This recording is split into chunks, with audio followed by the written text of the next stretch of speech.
ನೀವು ನೋಡಿರ್ಬೋದು ಇನ್ನೇನು MC ಬರ್ತಾ ಇದೆ ಅಂತ ಹೇಳುವಾಗ ಸ್ವಲ್ಪ ದಪ್ಪ ಆದಂಗ ಅನ್ಸೋದು, ಮೈಯೆಲ್ಲ ವಜ್ಜೆ ಭಾರ ಅಂತ ಅನ್ಸೋದು, ಏನು ಮಾಡೋದು ಬೇಡ ಆಲಸ್ಯ ಆಗಿದೆ ಅಂತ ಅನ್ಸೋದು, ಇದೆಲ್ಲ ಇದ್ರ ಕಾರಣದಿಂದಾಗಿನೇ ಆಗತ್ತೆ.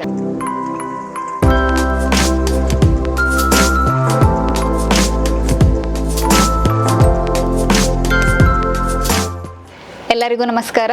ನಾನು doctor Chaitra Pandit, natural medicines ಹಾಗೂ lifestyle consultant, Samanvita Chikitsalaya Honnavar. Doctor Chaitra Pandit official YouTube ಚಾನಲ್ಗೆ ನಿಮ್ಗೆಲ್ಲರಿಗೂ ಸ್ವಾಗತ.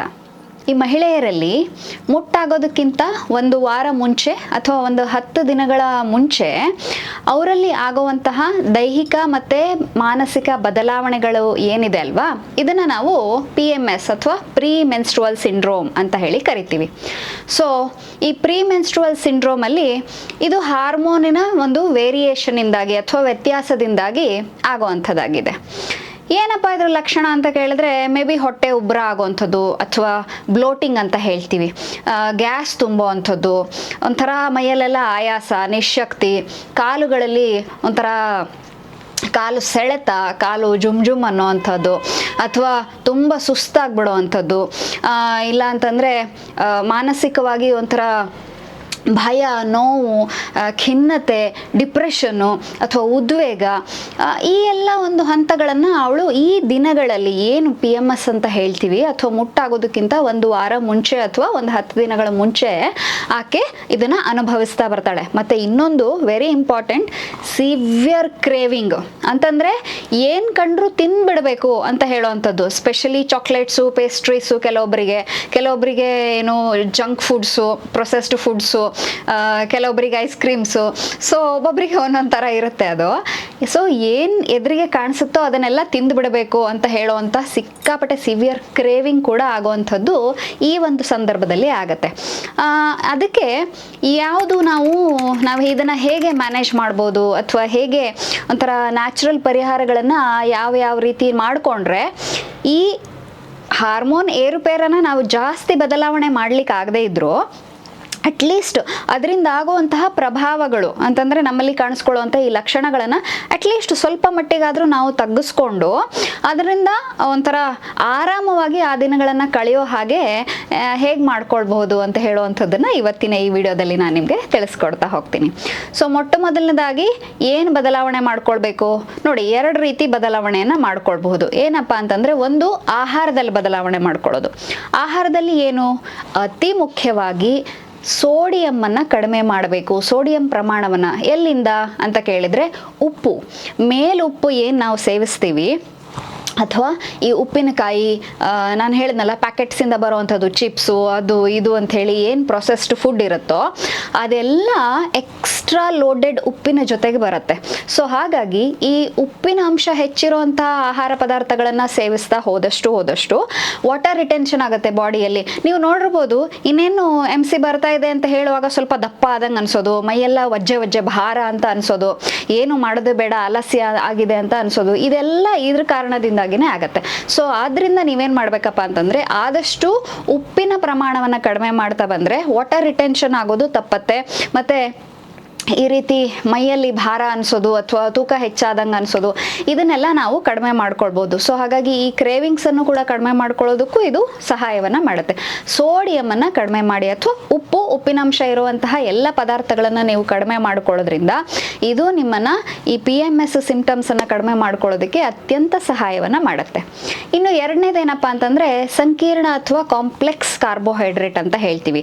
ಈಗ ನಾವು ರಾಗಿ ಉಪಯೋಗಿಸೋದಾಗಿರ್ಬೋದು, ಜೋಳ, ಗೋಧಿ, ಮತ್ತು ಓಟ್ಸ್ ಇರಬಹುದು, ಅಥವಾ ಕೆಂಪಕ್ಕಿಯನ್ನು ಉಪಯೋಗಿಸೋವಂಥದ್ದು ಇರ್ಬೋದು, ಹೋಲ್ ವೀಟ್ ಅಂತ ಹೇಳ್ತೀವಿ, ಇಡೀ ಗೋಧಿ. ಸೊ ಈ ಥರ ಎಲ್ಲ ಕಾಂಪ್ಲೆಕ್ಸ್ ಕಾರ್ಬೋಹೈಡ್ರೇಟ್ಗಳನ್ನು ಉಪಯೋಗಿಸ್ಕೊಳ್ಳೋದ್ರಿಂದ ನೀವು ಈ ಒಂದು ಸಕ್ಕರೆಯ ಪ್ರಮಾಣವನ್ನು ಸ್ಟೆಬಿಲೈಸ್ ಮಾಡ್ಕೊಳ್ಬೋದು. ಇದರಿಂದ ಮೂಡ್ ಸ್ವಿಂಗ್ ಆಗೋದನ್ನು ಕೂಡ ಕಂಟ್ರೋಲಲ್ಲಿ ಇಟ್ಕೊಳ್ಬೋದು, ಕ್ರೇವಿಂಗ್ಸನ್ನು ಕಂಟ್ರೋಲಲ್ಲಿ ಇಟ್ಕೊಳ್ಬೋದು. ಆದ್ದರಿಂದ ರಿಫೈನ್ಡ್ ಶುಗರ್ ಅಂತಂದರೆ ಈಗ ಬಿಳಿ ಇರೋವಂತಹ ಎಲ್ಲದು ಸಕ್ಕರೆ ಆಗಿರ್ಬೋದು, ಉಪ್ಪಾಗಿರ್ಬೋದು, ಅಥವಾ ಬಿಳಿಯ ಅಕ್ಕಿಯಿಂದ ಮಾಡಿರೋವಂತಹ ಅನ್ನ, ಪಾಲಿಶ್ಡ್ ಮಾಡಿರೋವಂಥ ಅನ್ನ, ಈ ಥರದ ರಿಫೈನ್ಡ್ ಅಥವಾ ಬೇಗ ಕರಗುವಂತಹ, ಬೇಗ ರಕ್ತಗತ ಆಗುವಂತಹ ಸಕ್ಕರೆಯ ಅಂಶ ಇರುವಂತಹ ಆಹಾರ ಪದಾರ್ಥಗಳನ್ನು ಕಡಿಮೆ ಮಾಡಿಬಿಟ್ಟು ಕಾಂಪ್ಲೆಕ್ಸ್ ತೌಡು ಸಹಿತವಾಗಿ ಇರುವಂತಹ ಎಲ್ಲ ಆಹಾರ ಪದಾರ್ಥಗಳು ನಾನೇನು ಹೇಳಿದೆ ಆವಾಗ ಅದನ್ನೆಲ್ಲ ಉಪಯೋಗಿಸ್ಕೊಳ್ಳೋದ್ರಿಂದ ನೀವು ಮೂಡ್ ಸ್ವಿಂಗ್ಸನ್ನು ತುಂಬ ಚೆನ್ನಾಗಿ ಕಡಿಮೆ ಮಾಡ್ಕೊಳ್ಬಹುದಾಗಿದೆ. ಇನ್ನು ಮೂರನೇದಾಗಿ ಏನಪ್ಪ ಅಂತಂದರೆ ಕ್ಯಾಲ್ಶಿಯಂ ಮತ್ತು ಮೆಗ್ನೀಷಿಯಂ. ನೋಡಿ, ಕಾಲುಗಳಲ್ಲಿ ನೋವು, ಜಗ್ತ ಅಥವಾ ಕ್ರ್ಯಾಂಪ್ಸ್ ಬರುವಂಥದ್ದು ಇಂಥದ್ದೆಲ್ಲ ಇರುತ್ತೆ. ಸೊ ಹಾಗಾಗಿ ಕ್ಯಾಲ್ಶಿಯಂ ಮತ್ತು ಮೆಗ್ನೀಷಿಯಂಗಳನ್ನು ಚೆನ್ನಾಗಿ ಉಪಯೋಗಿಸ್ಕೊಳ್ಳೋದ್ರಿಂದ, ಅದು ಬಾದಾಮಿಯಲ್ಲಾಗಿರ್ಬೋದು, ಬಾಳೆಹಣ್ಣಿನಲ್ಲಾಗಿರ್ಬೋದು, ಮೊಸರು ಅಥವಾ ಸೊಪ್ಪು ತರಕಾರಿಗಳು ಇತ್ಯಾದಿಗಳನ್ನು ಉಪಯೋಗಿಸ್ಕೊಳ್ಳೋದ್ರಿಂದ ಈ ಕ್ಯಾಲ್ಶಿಯಂ ಮತ್ತು ಮೆಗ್ನೀಷಿಯಂಗಳು ಚೆನ್ನಾಗಿ ದೇಹಕ್ಕೆ ಸಿಕ್ಬಿಟ್ಟು ಅದು ಈ ಮಸಲ್ ಕ್ರ್ಯಾಂಪ್ಸನ್ನು ಅಥವಾ ಮಸಲ್ ವೀಕ್ನೆಸ್ಸನ್ನು ತಪ್ಪಿಸೋದಕ್ಕೆ ತುಂಬ ಸಹಾಯವನ್ನು ಮಾಡುತ್ತೆ. ಸೊ ಹಾಗಾಗಿ ನೀವೇನು ಮಾಡಬೇಕಪ್ಪ ಅಂತಂದರೆ ಆಹಾರದಲ್ಲಿ ಉಪ್ಪಿನ ಪ್ರಮಾಣವನ್ನು ಕಡಿಮೆ ಮಾಡ್ಕೊಳ್ಳೋದು, ಕ್ಯಾಲ್ಶಿಯಂ ಮೆಗ್ನೀಷಿಯಂ ಯುಕ್ತ ಆಹಾರವನ್ನು ಸೇವನೆ ಮಾಡೋದು, ಜೊತೆಗೆ ಕಾಂಪ್ಲೆಕ್ಸ್ ಕಾರ್ಬೋಹೈಡ್ರೇಟ್ ಇರುವಂತಹ ಆಹಾರ ಪದಾರ್ಥಗಳನ್ನು ಹೆಚ್ಚು ಉಪಯೋಗಿಸೋದ್ರಿಂದ ಈ ಒಂದು PMS ಸಿಂಪ್ಟಮ್ಸ್ಗಳನ್ನು ನಾವು ತುಂಬ ಚೆನ್ನಾಗಿ ನಿರ್ವಹಣೆ ಮಾಡಿಕೊಳ್ಬಹುದಾಗಿದೆ. ಇದು ಆಹಾರದಲ್ಲಿ ಬದಲಾವಣೆ ಆಯಿತು. ಇನ್ನು ಎರಡನೇದೇನಪ್ಪ ಅಂತಂದರೆ ದೈಹಿಕವಾಗಿ ಏನು ಮಾಡ್ಬೋದು ಅಥವಾ ಒಂದು ವ್ಯಾಯಾಮದ ರೀತಿಯಲ್ಲಿ ಏನು ಮಾಡ್ಬೋದು ಅಂತ ಕೇಳಿದ್ರೆ, ನೀವು ಗಾರ್ಡನ್ ವಾಕ್ ಅಂತ ಹೇಳ್ತೀವಿ ನಾವು.